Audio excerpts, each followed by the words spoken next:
قرآن او تجوید د زده کړې څلورم درس ته ښه راغلاست. په دریم درس کې مو د اصطلاح توري ویلي وو، یعنې هغه توري چې ډک ادا کیږي او هغه توري چې لرې ادا کېدل هغه مو هم بیان کړل. همدارنګه د الله تعالی د نامه حکم، یعنې په قرآن کریم کې چې د الله تعالی نوم راشي په کوم وخت کې ډک لوستل کیږي او په کوم وخت کې نری لوستل کیږي. دا مو ویل چې د الله تعالی له نامه څخه مخکې که چیرې زوار یا پیښ راغلی وي د الله تعالی نوم ډک وایو، او که چیرې زیر راغلی وي مو د الله تعالی نوم نری وایو. همدارنګه مو د را حکمونه بیان کړل چې را په کوم وخت کې باید ډک ادا کړو، په کوم وخت کې نری ادا کړو، په کوم وخت کې یعنې هم ډک کولی شو ادا کړو، هم نری کولی شو موږ د را توری ادا کړو. په ننني درس کې غواړم تاسو ته د قلقلې توري بیان کړم، هغه توري چې موږ کولی شو په خپل مخرج کې ټکان هغې ته ورکړو. یعنې کله چې موږ هغه توري ادا کوو د هغه تورو په مخرج کې یو ټکان، یو خوځښت رامنځته کېږي. همدارنګه د مشدد میم او نون حکمونه به بیان کړو. که چیرې په قرآن کریم کې نون راشي یا میم راشي هغه مشدد وي، یعنې شد ولري، موږ څرنګه هغه بیان کړو. همدارنګه د ساکن میم حکمونه به بیان کړو. که چیرې په قرآن کریم کې راشي ساکن میم هغه څرنګه موږ کولی شو بیان کړو. ویډیو تر پایه سره وګورئ. لومړی غواړم د قلقلې په باره کې تاسو ته بحث وکړم. قلقله خپله ټکان یا خوځښت ته وایي. قلقله 5 توري لري چې له قاف، طا، با، جیم او دال څخه عبارت دي. یعنې که چیرې په قرآن کریم کې قاف راشي، طا راشي، با راشي، جیم راشي یا دال راشي او دغه توري ساکن وي، نو موږ په دغه تورو کې قلقله کوو. یعنې د دغه تورو په مخرج کې موږ یو ټکان رامنځته کوو، یو خوځښت رامنځته کوو. قلقله په لغت کې خوځولو او ټکان ورکولو ته وایي، او په اصطلاح کې د یو توري په مخرج کې د هغه خوځولو او ټکان ورکولو ته قلقله وایي. او د ادا کولو په وخت کې غږ لومړی ټیټیږي او وروسته قوت پیدا کوي او جګیږي، چې توري یې له قطبون جدون څخه عبارت دي. یعنې دغه د قطبون جدون توري قاف، طا، با، جیم او دال توري چې دي دغه که چیرې په قرآن کریم کې راشي او ساکن وي، یعنې زوار، زیر او پیښ ونه لري، نو موږ د دغه تورو د ادا کولو په وخت کې قلقله کوو. یعنې دغه تورو ته په خپل مخرج کې ټکان ورکوو، ځکه قلقله خپله ټکان ورکولو ته وایي. قلقله په 2 ډوله ده. یوه کوچنۍ یعنې صغرا قلقله ده، یوه لویه یعنې کبرا قلقله ده. کوچنۍ قلقله په هغه وخت کې رامنځته کېږي چې د قلقلې توري د کلمو په منځ کې راشي. کوچنۍ قلقله کېږي لکه د یقطعون په کلمه کې. تاسو که چیرې دلته پام وکړئ د یقطعون په کلمه کې قاف ساکن دی، خو قاف د قلقلې له تورو څخه دی. نو موږ داسې نه وایو چې یقطعون، بلکې قاف ته په خپل مخرج کې ټکان ورکوو، یعنې ښوروي. تاسو پام وکړئ یقطعون، یقطعون نه وایو، یقطعون، یعنې یو ټکان ورکوو. دومره ټکان نه ورکوو لکه په لویه قلقله کې. لویه قلقله په راتلونکي کې تاسو ته بیانوم.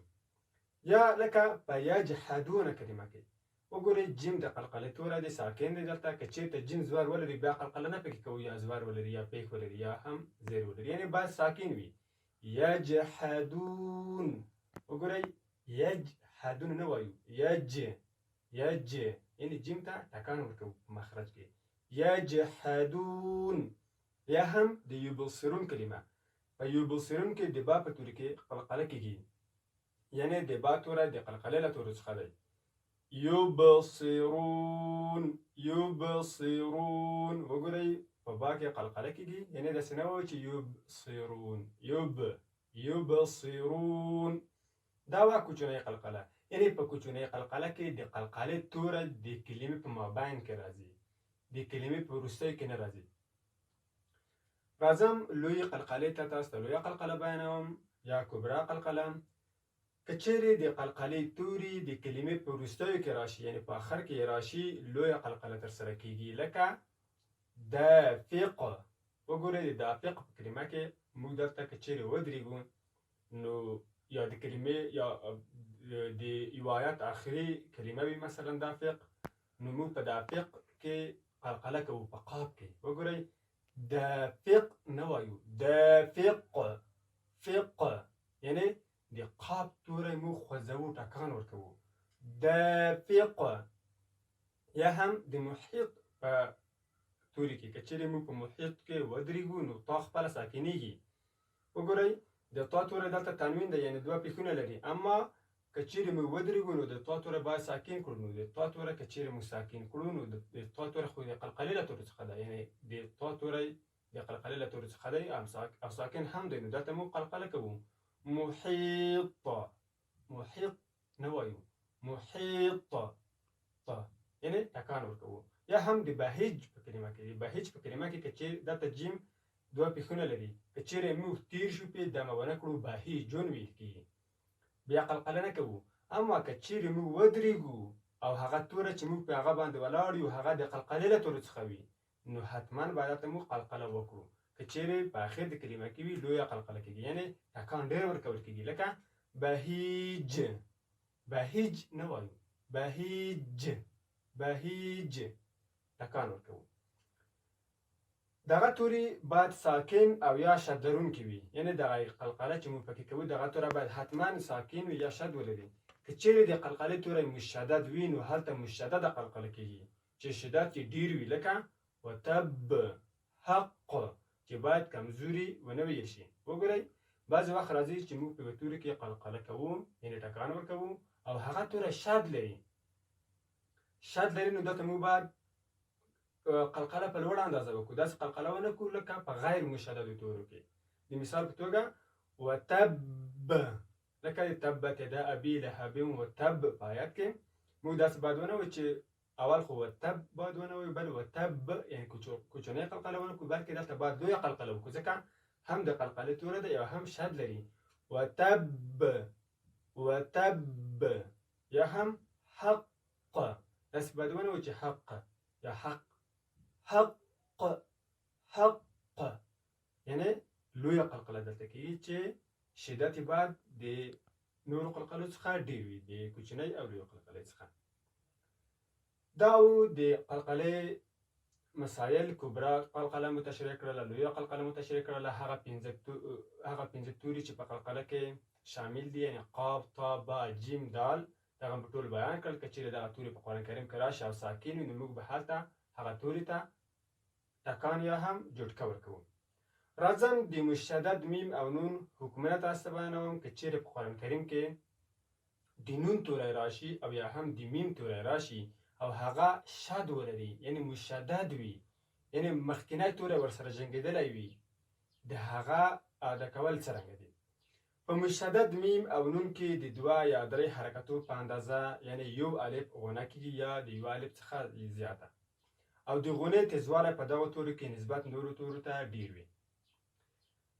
کله چې په قرآن کریم کې نون راشي یا میم راشي او په سر باندې د شد علامه ولري نو هلته موږ باید حتما غونه وکړو. غونه څه ته وایي؟ غونه یو ډول اواز دی چې د پوزې له پاسنۍ برخې څخه راوځي او د هغې هوسۍ اواز ته ورته دی کله چې هغه هوسۍ بچی ځایې کړي. یعنې هغه توري چې غونه پکې کېږي هغه مختلف حالتونه لري، خو تر ټولو سخته غونه چې پکې کېږي هغه مشدد میم او نون دی چې یا باید دوه الفه یو الف یا هم یو نیم الف په هغه کې غونه وکړو. د بېلګې په توګه په لومړي مثال کې تاسو دلته وګورئ فإن الله غفور رحیم کې د ان الله کې د نون توری شد لري یعنې مشدد دی، په سر باندې د شد علامه لري، نو دلته موږ باید غونه وکړو. داسې ونه وایو چې ان الله، ان الله، وګورئ ان د پوزې څخه اواز راوباسو. یا هم په دوهم مثال کې تاسو وګورئ انما العلم عند الله، په انما العلم کې د نون توری شد لري، نو موږ باید داسې ونه وایو چې انما العلم، انما العلم باید ووایو، په نون کې باید غونه وکړو، له پوزې څخه اواز راوباسو. یا په دریم مثال کې تاسو وګورئ قل اعوذ برب الناس، وګورئ په نون کې ما غونه وکړه، داسې باید ونه وایو چې برب الناس، برب الناس سم نه دی، برب الناس هم باید سخت وویل شي یعنې فشار پرې راشي، هم د پوزې څخه باید اواز راشي. هر چیرې چې په قرآن کریم کې نون راشي شد ولري همدا یې طریقه ده د ادا کولو. یا هم په میم کې تاسو وګورئ څلورم مثال عم عما يتساءلون داسې باید ونه ویل شي چې عما يتساءلون بلکې میم مشدد دی شد لري باید په میم کې ونه وکړو عما يتساءلون یا هم پنځه مثال وګورئ قل اللهم مالک الملک وګورئ په میم کې باید غونه وشي ځکه شد لري قل اللهم هم یا هم په شپږم مثال کې وګورئ تولج الليل في النهار وګورئ په نهار کې په نون کې شد دی نو باید سخت ادا شي او هم دارنګه غونه پکې وشي في النهار داسې باید ونویل شي في النهار في النهار غلط دی في النهار یعنی د پوزې څخه باید اواز راووځي راځم دې ته چې دوه الفه یا یو الف غونه کوم مقدار الف ته ویل کېږي یعنی څومره اندازه باید غونه پکې وکړو آیا ډېرې باید اوږد کړو دغه غونه یا هم باید کمه وي وګورئ یو الف هغه مقدار غونه ته ویل کېږي کله چې موږ دغه لاس موټه وي خلاص یې کړو او بېرته موټه شي دغه اندازه چې شوه دا د یو الف مقدار غونه شوله یعنی دومره وخت چې موږ لاس موټی کوو بېرته یې خلاصوو دومره وخت چې تېرېږي همدومره باید موږ غونه وکړو دا و د مشدد میم او نون حکمونه دا مو وویل چې که چیرې په قرآن کریم کې د میم توری راشي یا د نون توری راشي او هغه په سر باندې شد ولري حتما باید هلته موږ غونه وکړو یعنی د پوزې څخه اواز راوباسو او هغه توری باید په سختۍ سره ادا کړو لکه په ان الله کې په انما العلم کې چې مثالونه مو یې بیان کړل اوس راځم د ساکن میم حکمونه تاسو ته بیانوم یعنی که چیرې په قرآن کریم کې ساکن میم راشي موږ هغه څه ډول باید ادا کړو ساکن میم دې ته وایي چې کله میم راشي او هغه نه زور ولري نه زیر ولري او نه هم پیښ ولري درې حالتونه لري یا باید موږ هلته اظهار وکړو یا باید ادغام وکړو یا هم باید هلته موږ اخفا وکړو دا چې اخفا څه ته وایي ادغام څه ته وایي اظهار څه ته وایي دا به په ویډیوګانو کې زه تاسو ته بیان کړم لومړی راځم اخفا ته یعنې که چیرې ساکن میم راشي موږ اول باید اخفا وکړو یا هم اظهار هم ادغام یعنې موږ ګورو چې دا کوم حالت دی اخفا په هغه وخت کې موږ کوو چې د ساکن میم څخه وروسته د با توری راشي یعنی میم راشي ساکن وي د هغې څخه وروسته د با یا د بې توری راغلی وي لکه تعرفهم بسیماهم که چیرې درته موږ پام وکړو میم راغلی دی هغه ساکن دی زور زیر او پېښ نه لري او وروسته له هغې څخه د با توری راغلی دی تعرفهم بسیماهم دلته موږ اخفا کوو اخفا څه ته وایي اخفا خپله د لغوي لحاظه پټولو معنا ورکوي یعنې دلته موږ دا ځای مخفي وایو پټې وایو او د پوزې څخه اواز راوباسو یعنې غونه هم پکې کوو یعنې داسې نه وایو چې تعرفهم بسیماهم تعرفهم بسیماهم لیکل شوی دی اما تلفظ تعرفهم بسیماهم نه کېږي تعرفهم هم بسیماهم تعرفهم بسیماهم تعرفهم بسیماهم نه وایو یعنی که چیرې له ساکن میم څخه وروسته د با توری راشي موږ هلته اخفا کوو دوهم حکم ادغام دی ادغام په کوم وخت کې کېږي لومړی راځم دې ته چې ادغام څه ته وایي ادغام مدغام کولو ته وایي یو ځای کولو ته وایي د دوو شیانو یو ځای کولو ته ادغام وایي یعنې موږ دلته دوه توري یو ځای کوو یعنې که چیرې د ساکن میم څخه وروسته متحرک میم راشي متحرک میم یعنې هغه میم چې زور زیر یا پېښ ولري لومړی میم په دویم میم کې مدغام کېږي یعنې یو ځای کېږي ورسره لکه انکم ماکثون وګورئ دلته په انکم کې د میم توری ساکن دی او د هغې څخه وروسته بل میم راغلی دی هغه میم چې دی زور لري نو دلته موږ دغه لومړی میم په دوهم میم کې ور یو ځای کوو یعنې د دوو میمونو څخه یو میم موږ جوړوو دې ته ادغام وایي مدغام کېدل یو ځای کېدل انکم ماکثون نه وایو انکم ماکثون وګورئ ما دا میمونه ونه ویل اما لیکل شوي دوه میمونه دي په داسې حال کې چې ما یو میم وویل وګورئ انکم ماکثون مې ونه ویل انکم ماکثون د دوو میمونو څخه مې یو میم جوړ کړلو دې ته ادغام یا یو ځای کېدل وایي دریم حالت اظهار یا بیانول دی اظهار دې ته وایي چې موږ یو څه بیان کړو یعنې واضح یې کړو یعنې د ساکن میم چې په کوم ډول سره ادا کېږي هماغه ډول موږ هغه میم بیان کړو تغییر پکې رانولو لکه په اخفا کې یا هم په ادغام کې کله چې وروسته له ساکن میم د بې یا میم پرته د هجا نور توري راشي نو اظهار کېږي لکه ام لهم چیرې تاسو دلته وګورئ میم راغلی دی ساکن دی او د هغې څخه وروسته د لام توری راغلی دی نو دلته موږ میم واضح بیانوو، اظهار کوو، یعنی څرګند یې وایو چې ټول پوه شي چې موږ د میم توری ادا کړلو.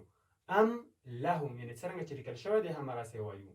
ام لهم یعنی داسې نه وایو چې ام لهم چې اخفا کې وکړو، یا اللهم چې ادغام پکې وکړو، یعنی له دوو تورو څخه یو توری جوړ کړو، بلکې ام لهم وایو. دا په کوم حالت کې؟ په هغه وخت کې چې د الفبې ټول نور توري چې کوم دي هغه راشي، یعنی پرته له ب څخه، پرته له م څخه نور هر توری چې راغللو هلته موږ اظهار کوو.